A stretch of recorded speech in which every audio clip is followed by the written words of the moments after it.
ఒకటి మాత్రం నిజం చెప్తున్నాను తమ్ముళ్ళు, మీరు దేవుణ్ణి ప్రాణంగా ప్రేమించండి, మిమ్మల్ని ప్రాణంగా ప్రేమించే వారిని దేవుడే పంపిస్తాడు. మీరు పువ్వులు పట్టుకుని తిరగక్కర్లా, మీరు పువ్వులు పట్టుకుని తిరగక్కర్లా, ఆ పువ్వే మీ దగ్గరికి రిటర్న్ వస్తుంది, రివర్స్ వస్తుంది. ఎందుకు టైం వేస్ట్ చేసుకుంటారు? ఎందుకు టైం వేస్ట్ చేసుకుంటారు?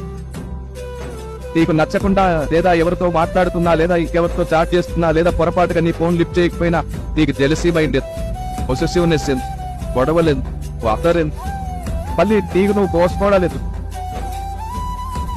ఆ సినిమా స్టైల్ అన్ని ఎందుకు? మరి నిన్ను మీ తల్లిదండ్రులు ఆ అమ్మాయి కోసం కనలా, నిన్న అబ్బాయి కోసం కనలేదు.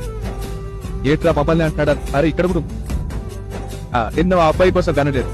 మీ జన్మకు కారణం దేవుడు, ఆయనకు ప్లాన్ ఉంది మీకోసం. మీ జీవితంలో కావలసిన అన్ని సంతోషాలు దేవుడే ప్యాక్ చేసి మరీ ఇస్తాడు మీకు ఆశీర్వాదంగా. అలాంటి ఒక రోజు వచ్చే వరకు ఓపికతో అడుగులు వేయండి. మీ సొంత నిర్ణయాలు మీరు తీసుకోకండి, దేవుడే మీ కొరకు నిర్ణయం తీసుకొనివ్వండి. ఆశ్చర్యకరమైన వెలుగుగా మీరు మారుదురుగాక. ఆమేన్.